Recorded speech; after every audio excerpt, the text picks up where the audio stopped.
Pemirsa, sudah bersama saya ada Bang Amos Hutauruk. Beliau adalah Ketua Koalisi Peduli Jakarta. Selamat siang, Bang Amos. Selamat siang Nusantara TV. Iya, Bang, ini sepertinya udah mulai berdampak kemana-mana ya, Bang, ya, akibat melonjaknya angka kasus COVID positif. Harga sejumlah komoditi naik bahkan menghilang. Ini komoditi apa saja nih, Bang, yang menghilang? Ya, terima kasih. Selamat siang pemirsa Nusantara TV. Kalau dilihat dari situasi yang berkembang di lapangan saat ini, banyak sekali produk daripada produk kesehatan yang menghilang di pasaran. Dari produk susu, dari vitamin, dari obat umur antibakteri, sampai tabung gas. Ini kurang lebih hampir 3 hari berita itu aja di media sosial yang ada, dan banyak sekali keluhan masyarakat akan susahnya mencari produk-produk tersebut di pasaran. Khususnya di daerah mana saja ini, Bang Amos? Kalau saya kan posisi di Jakarta ya. Kalau saya lihat posisi Jakarta itu kan ada pasar Pramuka, itu pasar obat yang di wilayah Jakarta Timur. Kalau nggak salah daerahnya arah ke Matraman sana, itu kita cek pasar di sana. Itu biasanya harga tabung aja yang 1,5 kubik itu kisaran 1,5 juta. Tapi sekarang mungkin harganya sudah 3 sampai 4 juta. Itu luar biasa. Belum lagi vibratornya, alat selangnya dan lain sebagainya. Belum lagi nanti ketika dia mau mengisi ulang itu sulit.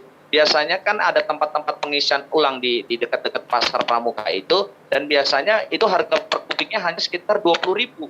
Tapi sekarang hampir 100 sampai 150.000. Ini kan luar biasa ini. Ini sepertinya kita ini seperti dibodoh-bodohi, masyarakat ini seperti dipermainkan gitu. Mengapa Anda mengatakan hal tersebut, Bang?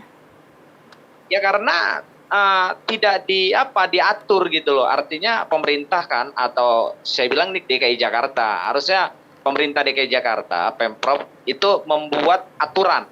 Misalnya ketika akan melakukan PPKM darurat ini, mereka harus lebih dulu bagaimana cara mengantisipasi kalau ada lonjakan seperti ini. Mereka harus punya strategi. Misalnya ketika melakukan PPKM darurat, pasti dampaknya akan ke misalnya masyarakat akan membeli kebutuhan untuk kesehatannya berupa misalnya obat ini. Mereka udah pasti tahu dong, karena kan COVID-19 ini bukan hanya hari ini udah 2 tahun. Ketika dulu di awal, itu saya ingat benar, di pertengahan bulan April ketika pemerintah melakukan pemberlakuan PSBB pertama kali, itu terjadi panik buying di masyarakat. Apa yang jadi panik di situ?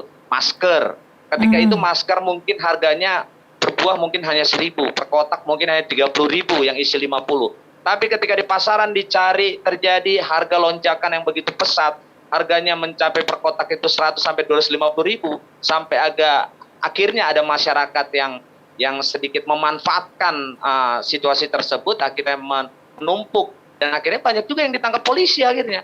Artinya ini kan nggak jadi pelajaran buat Pemprov DKI untuk menghindari hal-hal seperti ini. Gitu. Baik, artinya memang begini Bang Amos, kalau misalnya terjadi kenaikan suatu harga komoditas atau harga barang, ini biasanya memang sesuai dengan hukum ekonomi, ini karena demand dan supply-nya atau penyediaan dan juga permintaannya tidak seimbang begitu kan ya, di mana permintaan lebih banyak tetapi persediaan barangnya sedikit. Ini Anda melihat apakah memang saat ini persediaan barangnya yang memang sedikit, ataukah memang ada permainan di sini di mana kemungkinan ada barang yang ditahan sehingga akhirnya tidak seimbang permintaan antara permintaan dengan persediaan saat ini?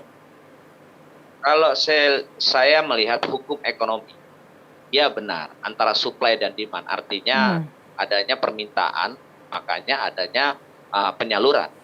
Permintaan dari masyarakat, akhirnya vendor-vendor atau pabrik-pabrik menyalurkan produk tersebut. Saya percaya itu, tapi kan kita jangan beranggapan bahwa ini jadi ekonomi politik. Iya, yang saya tanyakan apakah Anda melihat bahwa di sini mungkin ada permainan dari produsen sehingga menahan barangnya sehingga akhirnya harga menjadi mahal karena persediaannya tidak ada, ataukah memang hanya secara alami persediaannya memang tidak ada karena permintaan yang begitu tinggi? Kalau saya melihat begini, pertama di awal ya. Kalau pertama di awal itu mungkin karena statement. Jadi kita ini kebiasaan, pejabat-pejabat di negara kita ini biasa sekali memberikan statement yang tidak bijak.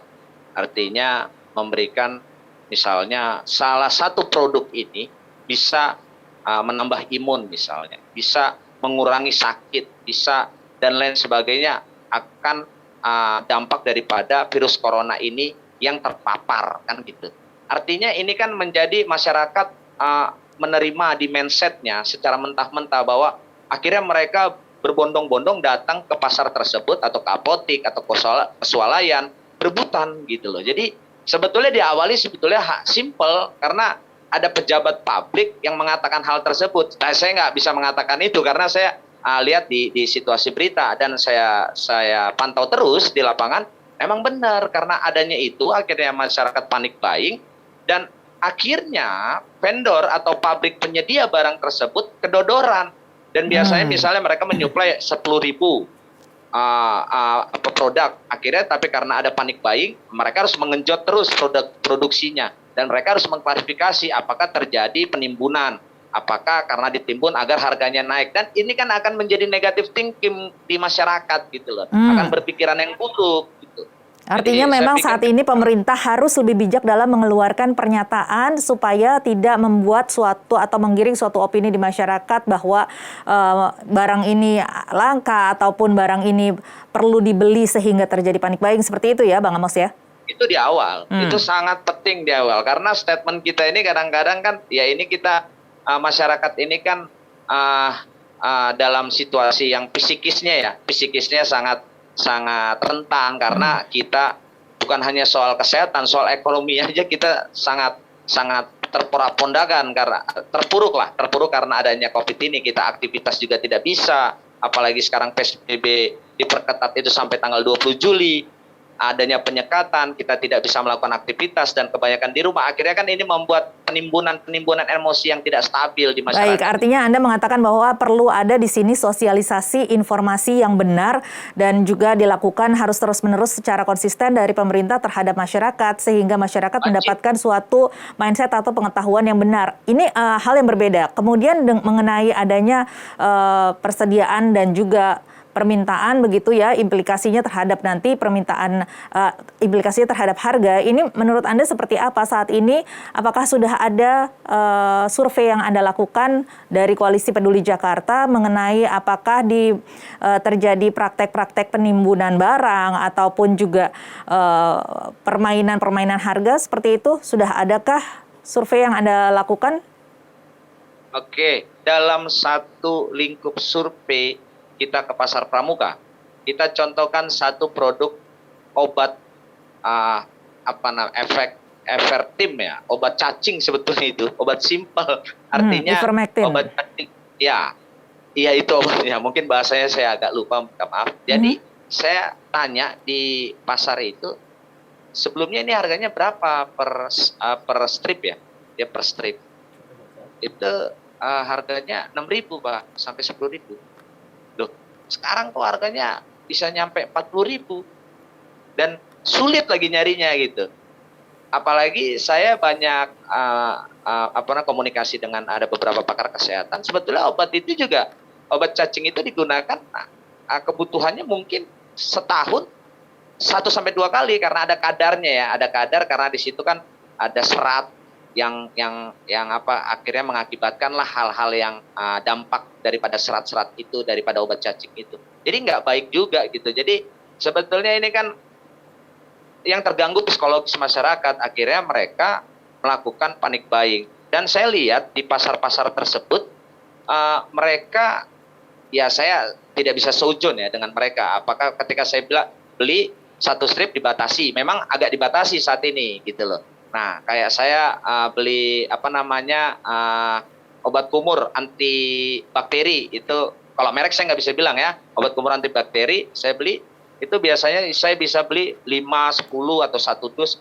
Nah, ini dibatasi, jadi hanya kemarin anak buah saya beli itu sekitar 4 dapatnya gitu loh, dan dengan kemasan botol yang 250 mili kalau nggak salah. Baik, Bang Amos, iya baik, saya sudah menangkap Maksud Anda bahwa di sini perlu adanya suatu suatu kejelasan mengenai informasi dari pemerintah, kemudian juga masyarakat perlu diberikan juga pengetahuan dan juga masyarakat perlu menambah literasinya. Kalau begitu apa yang Anda sarankan bagi pemerintah saat ini untuk bisa membuat keadaan ini menjadi lebih stabil, baik dari persediaan barangnya maupun juga harga barang-barang alat kebutuhan, alat kesehatan tersebut? Ya, dari pertanyaan yang pertama tadi saya agak sedikit tambahkan. Mungkin ini kan kita nggak bisa juga Sujon bahwa ini ditimbun sama mereka ya. Ini kita kalau misalnya bilang ditimbun juga tidak, di pasaran ada, misalnya susu beruang juga ada. Iya, memang perlu penyelidikan yang lebih jauh ataupun juga perlu pengawasan begitu ya. Tetapi yang di sini Anda garis bawahi adalah perlunya pernyataan yang jelas dan bijak dari pemerintah dan juga masyarakat juga perlu memperkaya literasinya, kemudian juga pengetahuannya begitu, Bang Amos ya. Dan pemerintah juga dengan pertanyaan tadi berikutnya itu pemerintah harus cek pasar gitu loh. Misalnya Pemprov DKI harus, dia kan punya Satpol PP, punya tim-tim ya, punya kerja lapangan FJLP. Mereka harus cek pasar, mereka harus tanyakan pasar-pasar di DKI Jakarta ini kan banyak. Jadi pengawasan perlu dilakukan dengan cara turun ke lapangan. Dan kepala pasar itu PD Pasar Jaya ya, kepala pasar itu harus ikut turun ke lapangan, terjun karena dia yang punya unit itu gitu loh. Misalnya kepala pasar itu kalau nggak salah Bang siapa gitu, saya kurang ini ya. Nah jadi dia Arif Nasruddin, kalau nggak salah Bang Arif Nasruddin, dia harus ikut turun ke lapangan sama Pak Anies Baswedan gitu. Jadi mengasih tahu, memberitahukan kepada masyarakat ini jangan belinya banyak ya, ini jangan. Baik, jadi perlu ada tindakan untuk turun ke lapangan, kemudian juga koordinasi yang erat begitu ya dengan Pemprov DKI. Iya benar, betul. Baik. Kemudian apalagi yang perlu dilakukan oleh pemerintah agar keadaan ini lebih stabil? Ya, saya mengapresiasi ya kepada salah satu statement daripada Menko ya, Menko Marves, Maritim dan Investasi Bapak Luhut Binsar Panjaitan yang memberikan statement untuk memberikan arahan kepada Kabar Eskrim Polri untuk menumpas tuntas para yang mafia ya. Saya bilang mungkin ini mafia alat kesehatan. Iya, rent-seeking alat kesehatan. Jadi para mafia ini sebetulnya memang harus jera ya, karena mereka kan ini kan nggak baik, mereka mengambil keuntungan di atas penderitaan orang lain. Baik. Jadi memang pemerintah pusat nih harus tegas seperti Pak Luhut Binsar Panjaitan ini. Jadi tangkap, tuntas, selesaikan. Kalau perlu di blow up ke media siapa yang sebagai orang otaknya penimbun daripada barang-barang kesehatan ini. Baik, penegakan hukum perlu dilakukan secara tegas dan konsisten. Kemudian juga ini banyak sekali simpang siur informasi bahwa barang ataupun obat ini, suplemen dan vitamin ini sangat diperlukan bagi pasien COVID maupun juga bagi pasien yang saat ini bergejala tetapi harus isolasi mandiri. Apa yang Anda sarankan bagi masyarakat agar lebih bijak menyaring informasi? Kalau saran kepada masyarakat mungkin banyak membaca buku dan juga melihat berita-berita di YouTube ya yang benar ya. Artinya jangan sampai terpancing akan statement daripada orang per orang atau yang bukan pada bidangnya, misalnya bukan bidang kesehatan dan lain sebagainya, bahwa mengatakan susu ini cocok. Sebetulnya kalau dilihat daripada kadarnya mungkin bukan hanya susu itu aja yang cocok untuk menambah imun atau menguatkan atau agar virus itu cepat hilang dari tubuh kita. Mungkin bukan hanya obat Epertim itu ya atau obat cacing itu yang lebih banyak berguna, dan obat-obat yang lain masih banyak juga yang mungkin lebih mantap ya, lebih paten lah saya bilang untuk dapat mengobati. Kalau begitu masyarakat harus apa ini dengan banyaknya informasi yang beredar ini, bagaimana cara mereka tahu supaya mereka tahu bahwa informasi tersebut adalah informasi yang benar?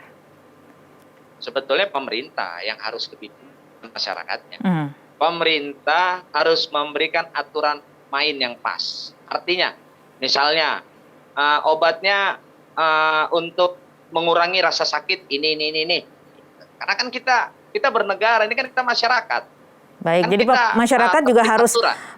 menyaring informasinya. Kalau sumber informasinya dari pemerintah, kemungkinan itu adalah hal yang benar, begitu, Bang Amos, menurut Anda? Iya, Mhm. iya kan pemerintah diatur sama undang-undang. Kalau orang per orang, apakah bisa dipercaya? Sertifikatnya kita nggak tahu dari mana. Kalau pemerintah jelas. Dan kalaupun pemerintah salah, pemerintah wajib bertanggung jawab. Baik, Gitu. baik, Bang Amos, baik. Dan Mhm. Dan ada satu lagi dari penyampaian dari Persatuan Relawan Jakarta ya, Perjaka Bapak. Kemarin dia mengatakan kepada saya, Pak Mulyadi Guntur Aritonang, bahwa Pak Anies Baswedan ini di Jakarta harus turun ke lapangan. Baik. Tidak sebagai keynote speaker, sebagai MC ya, menjawab saja pertanyaan-pertanyaan masyarakat gitu kan, atau sebagai apa. Nah, cuma dia harus terjun ke lapangan. Relawan-relawan itu yang ada di Jakarta, kan ini saat ini situasi yang apa saya bilang harus menggunakan yang ahli disaster ya. Ahli disaster itu adalah ahli bencana alam, bahwa saat ini kita mengatakan tsunami pandemi COVID-19 ini bukan main-main. Dan 3-20 Juli mendatang itu harus benar-benar ditekan. Kalau tidak, kita akan terus-terusan begini, kita bosan. Mau berapa tahun kita sampai sekarang? Ini saya berharap PPKM darurat pertama dan terakhir. Karena PPKM darurat ini lebih panjang waktunya ya. Ini kisaran 17 hari. Biasanya kita hanya 14 hari PSBB diperpanjang, tahap 1, tahap 2 sampai tahap 13 kita di awal tahun kemarin 2020. Tapi saat ini kita PPKM darurat ini sampai 17 hari dan itu kita bosan sekali. Dan kita berharap bahwa ini PPKM darurat pertama dan yang terakhir. Itu, Bu. Baik, Bang Amos, berarti Anda mengharapkan dari pemerintah perlunya ada tindakan yang tegas, kemudian juga tindakan yang nyata dengan cara turun ke lapangan, kemudian juga perlu adanya kebijakan dari pemerintah untuk mengeluarkan statement-statement ataupun pernyataan yang bisa membuat masyarakat lebih tenang, dan masyarakat sendiri juga harus bisa menyaring informasi dan mencari informasi tersebut dari sumber yang tepat begitu ya, sehingga tidak terjebak terhadap hoax. Baik, Bang Amos, terima kasih telah bergabung bersama kami di Dialog Nusantara Siang. Terima kasih, selamat siang Nusantara TV. Ya, dan pemirsa, kami masih akan kembali dengan informasi lainnya. Usai jeda, tetaplah bersama kami di Dialog Nusantara Siang.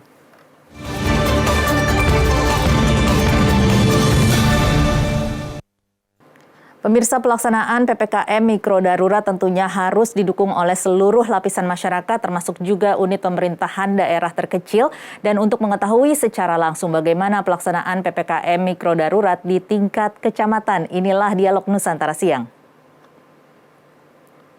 Dan saat ini saya sudah bersama dengan Pak Camat Kesugihan Kabupaten Cilacap, Jawa Tengah, Pak Basuki Priyonugroho.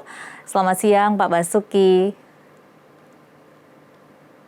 Nusantara TV, salam sehat selalu. Salam sehat, Pak. Nah, ini memasuki hari ketiga PPKM Mikro Darurat di wilayah Jawa Bali. Anda melihat seperti apa pelaksanaannya sampai sejauh ini? Ya, terima kasih pemirsa Nusantara TV yang berbahagia untuk pelaksanaan PPKM Mikro, khususnya di Kabupaten Cilacap dan yang ada dilaksanakan di Kecamatan Kesugihan. Kami berpedoman pada instruksi Bupati nomor 17 tahun 2021 sebagai implementasi instruksi Mendagri nomor 15 tahun 2021 tentang pemberlakuan PPKM darurat di wilayah Jawa Bali dan di wilayah Kabupaten Cilacap. Kalau pelaksanaan kita di tingkat bawah di kecamatan, ya kita tentunya bersama teman-teman dari Satgas sudah melakukan suatu langkah-langkah persiapan koordinasi yang sedemikian mantap. Karena ini sebagai tindak lanjut dari PPKM Mikro yang sudah kesekian kalinya diperpanjang. Hanya ini lebih tegas dan diperkuat dengan suatu tindakan-tindakan sanksi yang tegas yang diberlakukan di wilayah. Kalau pelaksanaan di Kecamatan Kesugihan, prinsip secara efektif. Teman-teman dari Satgas PPKM di desa pun bergerak untuk memberikan edukasi dan pembatasan-batasan yang ada di wilayah.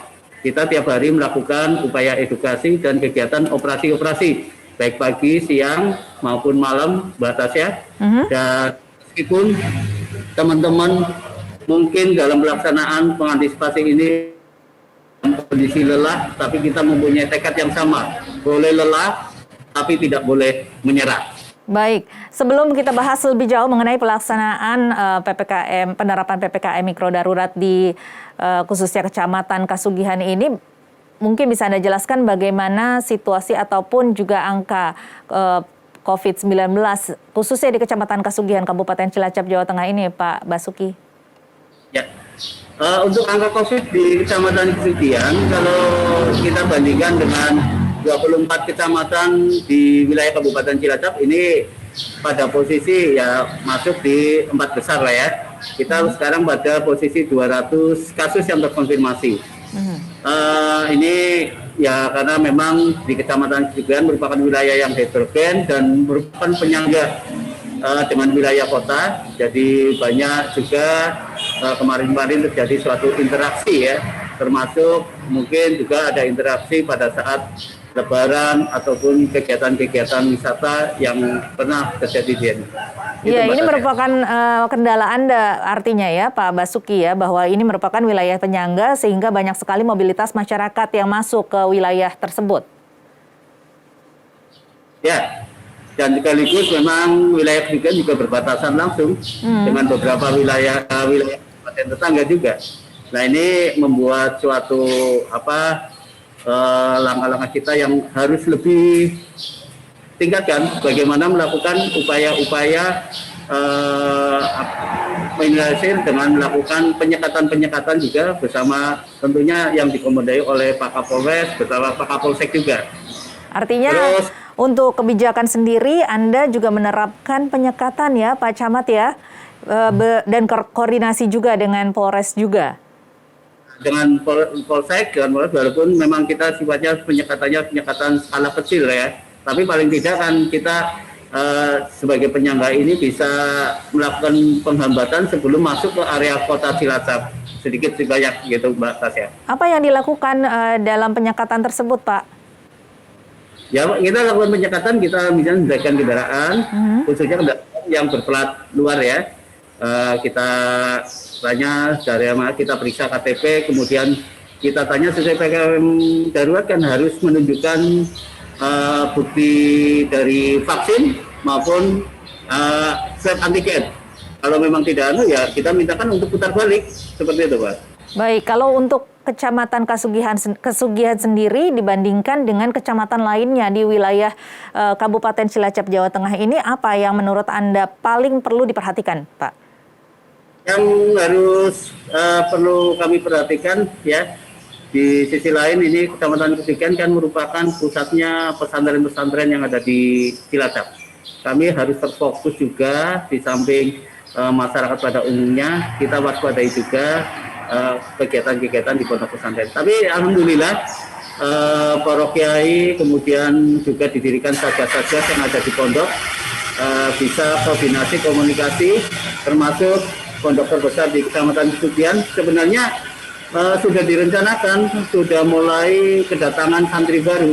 Tapi dengan adanya PPKM darurat, kita komunikasi, kita koordinasi, Romo Kiai welcome, dan akhirnya kedatangan santri baru itu ditunda sampai benar-benar kondisi yang memungkinkan, Mbak Tasya. Iya, artinya ini memang suatu kondisi khusus yang terjadi di wilayah Anda yang harus sangat diwaspadai ya Pak ya, karena pesantren itu merupakan satu wilayah lingkup kecil dan tertutup, di mana kalau satu terkena ini kemungkinan bisa menyebabkan klaster baru ya. Kita terus koordinasi terus dan teman dari Puskesmas juga terus melakukan pantauan-pantauan ke lokasi-lokasi tersebut, manakala diperlukan adanya dukungan obat-obatan, ya kita prinsip siap seperti itu Mbak Tasya. Baik, artinya pengawasan sudah dilakukan secara konsisten di wilayah Anda. Kemudian juga bagaimana dengan ketegasan dari peraturan tersebut, Pak? Oh, kalau ketegasan kami mengambil prinsip ini seperti diberlakukannya jam malam terhadap kegiatan ekonomi masyarakat ya. Kami begitu menjelang memasuki jam malam ya melaksanakan apel bersama Forkopimcam, langsung melaksanakan kegiatan operasi. Jadi pertama kita memberikan edukasi, memberitahu dengan menempelkan seperti ini di toko-toko, di PKL dan lain sebagainya yang adanya pembatasan sampai jam 8. Kemudian di hari kedua kita melakukan operasi kembali terhadap mereka-mereka yang masih ngeyel atau apa, ya langsung aja kita minta mereka untuk langsung datang ke Polsek Kecamatan Pesugihan untuk dilakukan pemeriksaan lebih lanjut. Seperti itu Mbak Tasya. Dan upaya seperti itu tersebut memberikan suatu dorongan psikis bagi pedagang yang lain untuk bisa melaksanakan apa yang menjadi suatu kewajiban yang sudah diamanatkan oleh pemerintah, Mbak Tasya. Baik, dari semua upaya yang sudah dilakukan, Pak, untuk PPKM Mikro Darurat ini yang sudah berjalan 3 hari, apakah ada penurunan untuk kasus hariannya? Apakah apa yang Anda lakukan sudah membuahkan hasil? Ya, ini berjalannya ini kan baru 3 hari, Mbak. Baru 3 hari kita bisa melihatnya mungkin suatu yang dirasakan oleh masyarakat sebelum PPKM darurat sebenarnya sudah masuk, kemudian belum melakukan pemeriksaan dan lain sebagainya. Untuk awal-awal ini belum menjadi suatu indikator penurunan, tapi paling tidak memang sebelum PPKM Mikro, kasus yang ada di tempat kami itu ada 214 kasus. Tapi untuk hari ini menjadi 200 dan kita dorong untuk terus, kan ini isolasi mandiri pun didukung oleh Satgas Jogotongo yang masing-masing dari warga masyarakat di desa sampai tingkat RW, RT untuk melakukan pantauan. Mudah-mudahan dengan mekanisme ini yang melaksanakan isolasi mandiri maupun terpusat di beberapa ruang karantina ini bisa dilakukan selesai dengan tuntas, Mbak Tasya. Baik, ini ada mengenai isolasi mandiri sendiri ini Pak. Isolasi mandiri di berbagai daerah ini banyak sekali kasus di mana akhirnya masyarakat yang terkena COVID-19 yang melakukan isolasi mandiri akhirnya terpaksa meninggal karena tidak memiliki pengetahuan yang cukup ataupun tidak menyadari bagaimana kondisinya. Bagaimana upaya dari tingkat kecamatan? Kita melalui Satgas Kesehatannya, para kepala puskesmas sudah kita minta untuk langsung melakukan recheck terus tiap waktu kepada yang menjalani isolasi mandiri. Rechecknya mungkin lewat telepon dulu ya, sampaikan ada keluhan atau apa, kita berikan suatu treatment. Ini langkah-langkah yang harus dilakukan. Kalau bila perlu kita pun juga melakukan visiting. Ini 2 hari ini kita beserta Satgas, kemudian juga didampingi luar biasa ini dari Pak Bupati menurunkan binwil tingkat kabupaten, pejabat yang dari kabupaten untuk memfasilitasi mendampingi kami untuk di tingkat kecamatan ini melakukan peninjauan visiting ke pasien-pasien yang melaksanakan isolasi mandiri, kita berikan obat dan lain sebagainya. Ada berapa kepala keluarga Pak di sana? Ini kan dari 200 kasus yang ada, itu ya sekitar 180 lah, 180 pasien, tapi mereka banyakkan melaksanakan isolasi di rumah masing-masing yang lebih nyaman, tapi kita tetap memantau. Dan pantauannya tidak hanya dari kesehatan saja, tapi teman-teman Satgas yang ada di desa, termasuk warga-warga yang di sekitar dengan konsepsi Jogotongo yang dicanangkan oleh Pak Gubernur Ganjar Pranowo. Baik Pak Basuki, kami harapkan juga semoga apa yang dilakukan oleh pihak Bapak, segala upaya untuk menekan penularan angka COVID-19 bisa berhasil, karena tentunya dari pihak Anda sendiri sudah melakukan upaya yang sejauh ini sudah semaksimal mungkin begitu ya, dengan melakukan sosialisasi, pemantauan, kemudian juga langsung turun ke lapangan dan berkoordinasi dengan pihak-pihak terkait. Baik Pak Basuki, terima kasih banyak atas informasinya. Salam sehat Pak. Salam sehat, salam untuk Nusantara TV, semoga tetap jaya.